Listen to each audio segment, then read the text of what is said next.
अभी बीते 2-3 दिन पहले ही एक रिपोर्ट आई है, विश्व स्तर पे एक रिपोर्ट आई है, वर्ल्ड इनइक्वालिटी रिपोर्ट, यानी वैश्विक आर्थिक असमानता की रिपोर्ट आई है।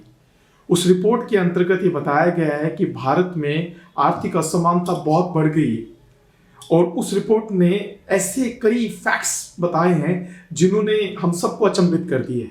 मैं डॉक्टर PS और आपके सामने, और आप सबका स्वागत है द क्रेडिबल हिस्ट्री और द क्रेडिबल न्यूज में। आज उसी रिपोर्ट में मुझे आपसे बात करनी है। वो रिपोर्ट ये कहती है कि भारत के अंदर जो कुल संपदा है, जो वेल्थ है टोटल इंडिया की, उस वेल्थ का 40% जो है वो मात्र 1% लोगों के पास में। यानी आप सबको पता है कि ये 140 करोड़ से ज्यादा की आबादी वाला मुल्क है, यानी उस 140 करोड़ से ज्यादा वाली आबादी के मुल्क की 1% आबादी के पास इस देश की कुल वेल्थ का 40% हिस्सा है। यानी अब आप ये खुद निकाल लीजिए कि 140 करोड़ का 1% कितना होता है, और उस 1% के पास इस देश की कुल वेल्थ का 40% है। वो रिपोर्ट ये भी कहती है कि इस देश की कुल इनकम का 58% हिस्सा 10% लोगों के पास गया हुआ है। यानी कुल आबादी के 10% लोग 58% नेशनल इनकम रख के बैठे। और अचंभित करने वाली बात, अचंभित भी क्यों नहीं, मुझे ऐसा लगता है ये सोचने वाली बात है कि देश की 50% आबादी के पास मात्र 15% की इनकम आती है। देखिए फिर समझिए, इनकम अलग चीज है, वेल्थ अलग चीज है। संपत्तियां जो है, यानी देश की संपत्तियां जो हैं, उसका 40% हिस्सा तो 1% आबादी के पास में, और जो देश कुल कमाता है जिसे नेशनल इनकम बोलते हैं, उस इनकम का 58% हिस्सा 10% लोगों के पास में है। और देश की आधी आबादी यानी 50% लोगों के पास कितनी नेशनल इनकम है? मात्र 15%। यानी इसीलिए शायद भारत को एक गरीब मुल्क कहा जाता है। लेकिन यहां पे हम गरीबी की बात नहीं करने जा रहे हैं। यहां पे हम बात करने जा रहे हैं, क्या ऐसा नहीं हो रहा है कि इस मुल्क में अमीर ज्यादा अमीर होते जा रहे हैं? यकीनन हम गरीब राष्ट्र हैं, और गरीब राष्ट्र का तमगा तो हमारे सिर पे एक लंबे अरसे से लगा हुआ है। यानी जब से हम आजादी हमें मिली है, तब से हमें कहा जाता है हम गरीब मुल्क हैं। लेकिन भारत की छवि बदल रही है। छवि क्या बदल रही है? छवि ये बदल रही है कि ये रिपोर्ट ये बताती है कि भारत विश्व में तीसरे नंबर पे आज खड़ा है। किसमें? आर्थिक असमानता पे। इनइक्वालिटी, इनकम इनइक्वालिटी की जो रिपोर्ट है वो भारत को वैश्विक स्तर पर ग्लोबली 3rd नंबर पे खड़ा कर रही है। हमारे से आगे हैं साउथ अफ्रीका, हमारे से आगे है रशिया। यानी भारत एक तरफ गरीब मुल्क, एक तरफ सबसे बड़ी आबादी वाला मुल्क, चीन को हम पीछे छोड़ चुके हैं। और हमारे पर तमगा क्या लग रहा है कि यहाँ पे तो आर्थिक असमानता बहुत ज्यादा है। आर्थिक असमानता का सिंपल मतलब है अमीर के पास अमीर होने के लगातार चांसेस हैं, और अमीरी और गरीबी की जो खाई है वो लगातार बढ़ती जा रही है। और इसी कारण मैंने आपको डाटा दिया, 40% वेल्थ 1% लोगों के पास, 58% इनकम 10% लोगों के पास, और 50% आबादी के पास में 15% इनकम। और इसी कारण आज हम इनकम इनइक्वालिटी पर वर्ल्ड में 3rd नंबर पे खड़े। लेकिन क्या हम इसे सोचते हैं? हम नहीं सोचते, हम बहुत भटक गए हैं। हम जब कुछ हमारे देश के कुछ जो बहुत विकसित शहर हैं, जो बड़े बड़े रियल एस्टेट बन रहे हैं, बड़े बड़े मॉल बन रहे हैं, हम जब वहां से निकलते हैं हमें लगता है पूरा भारत बदल गया है, पूरा भारत ऐसा है। नहीं, जब हम देखते हैं हमारे देश में गुरुग्राम की जब वहां के रियल एस्टेट की स्टोरीज आती हैं, अभी मैंने पिछले दिनों ही पढ़ा कि करीब 180 फ्लैट की एक सोसाइटी एक बड़े उद्योगपति ने बनाई, शायद बिरला फैमिली की कोई वहां पे सोसाइटी आई है। वो एक दिन में ही सारे के सारे फ्लैट्स बिक गए। और एक फ्लैट कितने का है? वो एक फ्लैट उसकी बहुत बड़ी वैल्यू वहां पे काउंट हो रही है। हम लोग एक भटक गए। हमें लगता है भारत विकास हो रहा है, भारत में विकास हो रहा है, इसलिए चीजें हो रही है। दोस्तों, फैक्ट्स कुछ अलग है। ये बात बहुत सेंसेशनल है। जितनी सेंसेशनल बात हमें गरीबी लगती है ना, जितनी सेंसेशनल हमें बात, संवेदनात्मक बात हमें बेरोजगारी लगती है ना, हम बेरोजगारी की जब बात करते हैं, जब गरीबी की बात करते हैं, हम लोग इमोशनल होते हैं, हम भावुक होते हैं, हमें दर्द महसूस होता है। दोस्तों, इस मुद्दे पर भी हमें दर्द महसूस होना चाहिए। ये बड़ा दर्द वाला मुद्दा है, ये बड़ी संवेदनात्मक मुद्दा है कि अमीर के पास अमीर होने के अधिकार लगातार बढ़ते जा रहे हैं, और गरीब के पास गरीबी को मिटाने का विकल्प नहीं है। मैं बहुत सोच के कह रहा हूं कि अमीर के पास अमीर होने के अधिकार मिलते जा रहे हैं। उन्हें अधिकार कैसे मिल रहे हैं? अवसरों के माध्यम से, उन्हें अपॉर्चुनिटीज के माध्यम से मिल रहे हैं। और मिल रहे हैं, जब मैं ये शब्द उपयोग में ला रहा हूं तो मैं कहना चाहता हूं उन्हें वो अवसर दिए जा रहे हैं। और गरीब को गरीबी खत्म करने के लिए विकल्प भी नहीं दिया जा रहा, अफसर की तो दूर बात है, उसे नहीं मिल रहा है ऑप्शन। क्या कारण है? मोटे तौर पे जब आप इस चीज के विश्लेषण में जाते हैं कि इनकम इनइक्वालिटी का इंडिया में क्या कारण है, तो आपको लगता है जनसंख्या बहुत बड़ी है। तो साहब जनसंख्या तो चीन की भी बहुत बड़ी थी ना। चीन आपको पता है किस पायदान पे खड़ा है? चीन 10वें पायदान पे है इस रिपोर्ट में। पढ़ लीजिएगा, गूगल कर लीजिएगा, इनकम इनइक्वालिटी की रिपोर्ट में चीन 10वें पायदान पे है, हम 3रे पायदान पे खड़े।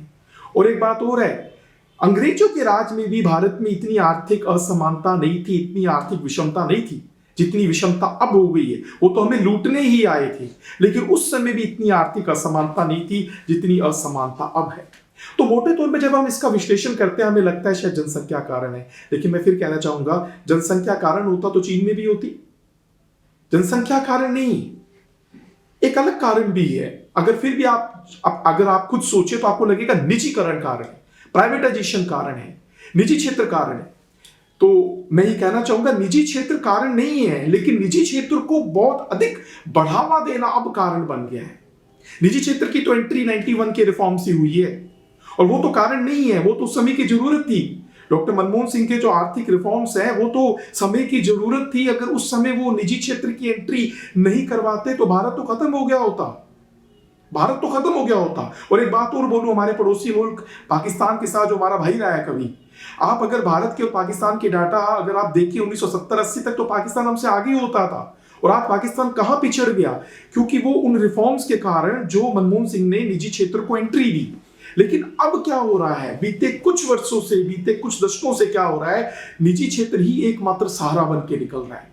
निजी क्षेत्रों को इतना ज्यादा प्रमोट किया जा रहा है कि हमने एक सोची समझी राजनीति या नीतियों के माध्यम से हमने क्या गलती की है, निजी क्षेत्र को प्रमोट करने के चक्कर में हमने हमारे पब्लिक सेक्टर यूनिट्स जिन्हें हम पीएसयू बोलते हैं, उन्हें हमने मेन स्ट्रीम में से हटा दी है।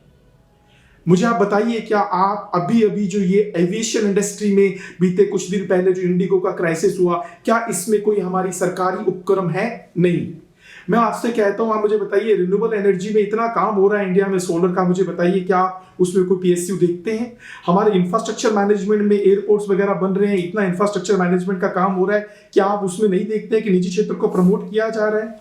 आप मुझे बताइए, आईटी सेक्टर की मैं बात करता हूं, जो इंडिया में सर्विस सेक्टर में पिछले 30 सालों से एक तरीके से लीडरशिप कर रहा है, क्या आप कोई एक सार्वजनिक कंपनी देखते हैं?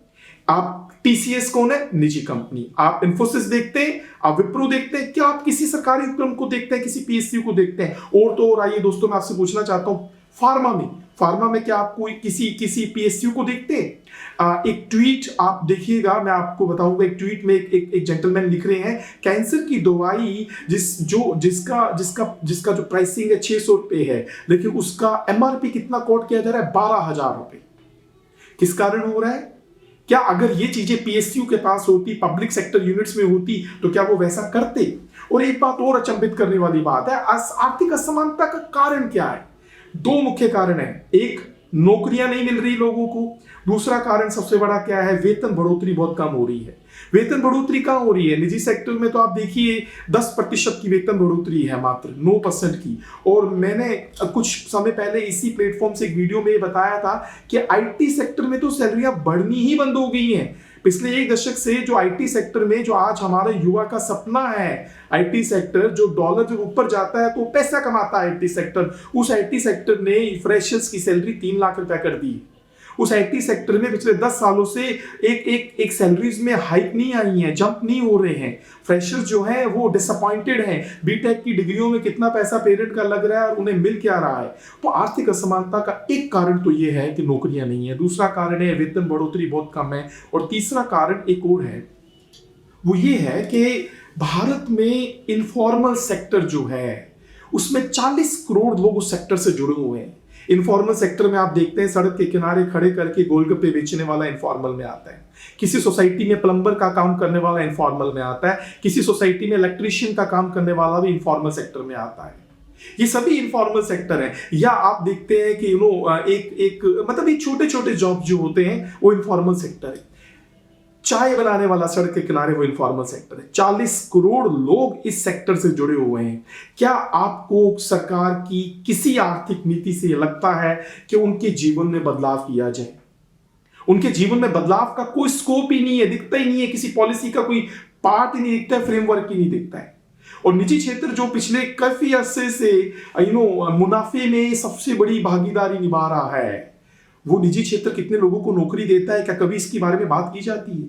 आप लोगों को याद होगा बीते साल सरकार ने एक बड़ी अच्छी अपने बजट से घोषणा की थी कि हम युवाओं को कंपनियों में इंटर्नशिप दिलवाएंगे। बताइए क्या कितना आंकड़ा उपलब्ध है जिसमें इन्होंने युवाओं को इंटर्नशिप दी है? और उसमें भी मैं एक बात आगे जाके कहता हूं, छोटे शहरों गांवों के युवाओं को क्या बड़ी कंपनियों ने महानगरों में अपनी इंटर्नशिप दी? अपने यहाँ पे कोई आंकड़ा उपलब्ध नहीं है, आप जाके चेक कर सकते हैं, क्योंकि वो योजना फेल हुई है, उपलब्ध ही नहीं है। तो ना तो हमारे पास नौकरियां हैं, ना हम वेतन बढ़ोतरी पे देख रहे हैं। और एक और बात जो शायद आप समझने की कोशिश करें, आपको पता है जो व्यापारी होते हैं, जो किसी भी चीज को बेचते हैं, उनके लिए लागत क्या होती है? उनके लिए लागत होती है मटेरियल की लागत, उनके लिए लागत होती है दूसरे खर्चे, डायरेक्ट इनडायरेक्ट, और उसको जब वो टोटल करता है वो एक और लागत होती है उनके लिए एडवर्टीजमेंट, ब्रांड का खर्चा। वो 3 तरीके की लागत को जोड़ के टोटल कॉस्ट काउंट करते हैं, उस कॉस्ट पे वो अपना मुनाफा जोड़ते हैं, फिर बनता है सेल्स प्राइस, और सरकार उस सेल्स प्राइस पे टैक्स जोड़ती है जो किसने देना होता है? उपभोक्ता ने देना होता है। अब मैं आपको एक उदाहरण के तौर पे समझाना चाहता हूं। 10 रुपए का प्रोडक्ट बना, व्यापारी ने कहा मुझे 50% मुनाफा चाहिए, नहीं 5 रुपए, तो मूल्य हो गया 15 रुपए। व्यापारी 15 रुपए में बेच रहा है। सरकार ने कहा मैं 20% टैक्स लूंगी, हालांकि पहले सरकार 30 देती थी, मान लो अब सरकार कहती है मैं 20 लूंगी, तो 15 रुपए पे 20 रुपया होगा 1.5 रुपया। 1.5 रुपया बन के प्राइस बना 16.5 रुपए। 16.5 रुपए कौन देगा? वो उपभोक्ता देगा। यानी 1.5 रुपया जो व्यापारी ने जो चीज बेची उस पे 1.5 रुपया सरकार किससे ले रही है? हमसे ले रही है पर यूनिट पे। व्यापारी से क्या लेगी? व्यापारी से लेगी इनकम टैक्स। इनकम टैक्स की दरें कितनी है? मान लो 30%। किस पर ले रही है? व्यापारी से। जो व्यापारी का 5 रुपया मुनाफा था, 5 रुपए मुनाफे का 30% और टोटल सेल्स प्राइस पे जो टैक्स लग रहा है। यानी जब आप पर यूनिट निकालने की कोशिश करेंगे तब भी आप ये पाएंगे कि उपभोक्ता पर यूनिट पे सरकार को टैक्स ज्यादा दे रहा है और पर यूनिट पे एक व्यापारी जो है वो टैक्स कम दे रहा है। एक लंबे अरसे से इंडिया में टैक्सेशन की चीजें जो है वो बड़ी रिजिड बनी हुई है। और तो और एक चीज और है, पिछले कुछ अरसे से अगर आप इस चीज को भी देखें, कैसे सरकारी क्षेत्र में, कैसे पीएसयूज में नौकरियों की तादाद कम होती चली गई है। मैं आपको आंकड़े के साथ बताता हूं कि आप देखिए कि जो इंडिया में जितने पीएसयू थे, पब्लिक सेक्टर यूनिट, 2013 में उनमें उनपे जो टोटल जॉब्स थी वो करीब 17 लाख से ऊपर थी 2013 में। आपको पता है हर साल वो नौकरियां कम होती चलेगी, 17 लाख से 16 लाख, 15 लाख, 14 लाख, और आज 2022 तक का आंकड़ा मैंने कहीं से निकाला है, यानी वो नौकरियां लगातार कम होकर 14 लाख पर आ गई है। आप पीएसयू की बात करते हैं ना, मैं टेलीकॉम की बात करता हूं, जो आज इंडिया में सबसे ज्यादा इनकम जनरेटेड एक सेक्टर बन गया है, क्योंकि उसी सेक्टर से एंटरटेनमेंट आ रहा है, उसी से ओटीटी हो या अलग तरीके के, उसी सेक्टर से सोशल मीडिया ड्राइव हो रहा है, उसी सेक्टर से ई कॉमर्स चल रहा है, उसी सेक्टर से आप अपने यूपीआई चला रहे हैं, है ना। आप उसमें किसी पीएसयू को नहीं पाते हैं। एक समय था उसमें बीएसएनएल एक पीएसयू के रूप में होता था, एक समय था जो उसमें एमटीएनएल पीएसयू के रूप में होता था, उनको खत्म कर दिया गया है, वो खत्म हो गए हैं, राइट। उनको सिर्फ रूरल सेगमेंट के लिए छोड़ दिया है सरकार ने। मैं आपको बताऊं, भारत संचार निगम लिमिटेड का डेटा मेरे पास में है, 2013 में 2,55,840 लोगों को नौकरी देता था पीएसयू, अब 2022 में मात्र 74,000। कहां गई वो नौकरियां? क्योंकि जब आपने एक सेक्टर को, एक पर्टिकुलर पीएसयू को आपने एलिमिनेट कर दिया, उसको डिक्लाइन कर दिया, तो नौकरी कहां से देगा? इसी तरीके से अगर मैं आपको एमटीएनएल का डेटा दूं, एमटीएनएल में 39,000 लोग थे जो 4,000 रह गए हैं। आप यही data steel authority of India का भी देख सकते हैं, 1,86,000 लोग नौकरी करते थे, 1,24,000। अब आप ये भी सोच रहे होंगे कि लोग रिटायर हो गए, लेकिन लोग रिटायर हो गए तो नया रिक्रूटमेंट भी तो होना चाहिए था। पीएसयूज में रिक्रूटमेंट हो ही नहीं रहा है, और इसी तरीके का डेटा आप सब जगह, आप एफसीआई में भी देख सकते हैं। ऑयल, नेचुरल गैस, ओएनजीसी जो इंडिया का सबसे बड़ा पीएसयू है, साथ उनमें 2014 में वहां तक 49,000 लोग थे, जिनकी तादाद अब 28,000 हो गई है। पीएसयूज को लगातार उनको मेन स्ट्रीम से हटाया गया है। जब मेन स्ट्रीम से हटाया गया है तो लाभदायकता कम होगी, जब लाभदायकता कम होगी तो फिर आप कोशिश रहेगा, आप बाद में कहोगे जी आप क्यों और रिक्रूटमेंट करना चाहते हो, आपके ऑलरेडी प्रॉफिट्स कम हो रहे हैं, आपने उनको अपॉर्चुनिटीज दी ही नहीं है। और ये इसके अलावा एक चीज और है कि अगर आप रिजर्व बैंक ऑफ इंडिया की गाइडलाइंस भी पढ़ें तो इंडिया में जितने पब्लिक सेक्टर बैंक्स हैं, जितने बैंक्स हैं, बैंकों की भी बात करें तो उनको ये कहा गया है कि उनको पीएसयू को जब फाइनेंस करना होता है किसी प्रोजेक्ट के लिए तो उनके नॉर्म्स अलग है। अगर किसी प्राइवेट एंटरप्रेन्योर को, निजी क्षेत्र को अगर आपने फंडिंग करनी है, उनके नॉर्म्स अलग होते हैं। और इसी तरीके से जो मैंने आपको एम्प्लॉइज का डेटा ये दिया पब्लिक सेक्टर का, आप चाहे तो बैंकिंग में भी देख सकते हैं। पब्लिक सेक्टर बैंकिंग चाहे वो शेड्यूल बैंक है या अलग है, और प्राइवेट बैंक्स में कितना डिफरेंस आता जा रहा है। तो इन्हीं सब चीजों के कारण ये जो आर्थिक असमानता है बढ़ती जा रही है। और इसमें एक बात और मुझे लगता है मुझे आपके साथ करनी चाहिए दोस्तों, मैंने कुछ समय पहले भ्रष्टाचार पे बात की थी जब उसका एक इंडेक्स आया था, तो उस इंडेक्स में मैंने आपको एक बात और बताई थी, चाहे तो आप इसी प्लेटफॉर्म पर उस वीडियो में देख सकते हैं कि क्रॉनिक कैपिटलिज्म जो आज ग्लोबल जीडीपी का 3% हो गया है। क्रॉनिक कैपिटलिज्म जानते हैं ना, जहां पे बड़े लोगों के रिश्ते नीति निर्धारकों के साथ बहुत नजदीक के साथ होते हैं और उन्हें अपॉर्चुनिटीज ज्यादा मिलती हैं, उस तरीके का भ्रष्टाचार होता है क्रॉनिक कैपिटलिज्म। इंडिया आपको पता है क्रॉनिक कैपिटलिज्म में 9वें नंबर पे खड़ा है, 9वें नंबर पे आ गया है।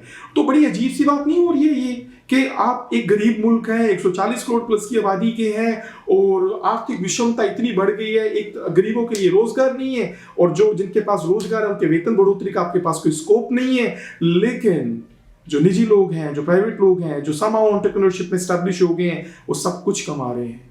अभी बीते दिनों ही एक सोशल मीडिया प्लेटफॉर्म की कंपनी का आईपीओ आया, ओवर लिस्टेड हुआ और मैं उसने प्राइसिंग भी स्टॉक मार्केट में बड़ी अच्छी कराई लिस्टिंग वाले समय। मैं कल कहीं पढ़ रहा था एक बिजनेस न्यूज़पेपर में 77,000 करोड़ की उसकी नेट वैल्यू आ गई है साहब। आप ही देख लीजिएगा मैं किस स्टार्टअप की बात कर रहा हूं जो जिसका अभी रिसेंटली बीते हफ्ते जिसने अपनी लिस्टिंग कराई है। अब बताइए क्या एक आम आदमी इन कंपनियों के शेयर खरीद रहा है, और क्या खरीद रहा है तो उसे मिल रहे हैं, और मिल रहे हैं तो क्या उसे मुनाफे हो रहे हैं। ये आईपीओ जो आ रहे हैं इनके बारे में मैं बताना चाहूंगा, इसी आर्थिक विषमता से जुड़ी हुई बात है वो। हमने इस साल आईपीओ में शतक मार लिया है, लास्ट बार शतक हमने 2007 में मारा था। 100 कंपनियों के आईपीओ आने वाले हैं और आ चुके हैं तकरीबन 96 प्लस के। आपको पता है आईपीओ से कितना पैसा कंपनियों ने जुटाया है? प्राइवेट कंपनी है वो सारी की सारी, 1,59,000 करोड़ रुपया। और डेटा है 29% आईपीओ से जुटाए गए पैसे का कंपनीज यूज कर रही हैं लोन के रीपेमेंट में, 12% यूज कर रही हैं वर्किंग कैपिटल के लिए। और देखा जाए तो आईपीओ का पैसा किसके लिए होना चाहिए? एक्सपेंशन के लिए। जब एक्सपेंशन करेंगे तो नए लोगों को रोजगार मिलेगा। खैर मुझे लगता है ये बातें शायद चलती रहेगी क्योंकि इनके कुछ ऑप्शंस तो अभी अवेलेबल नहीं है, लेकिन हाँ ये बहुत सोचनीय मुद्दा है, सोचना चाहिए। आर्थिक विषमता उतना ही ज्यादा सेंसिटिव मुद्दा है जितना सेंसिटिव मुद्दा हमारे लिए गरीबी है, जितना सेंसिटिव मुद्दा हमारे लिए बेरोजगारी है। शुक्रिया, थैंक यू वेरी मच।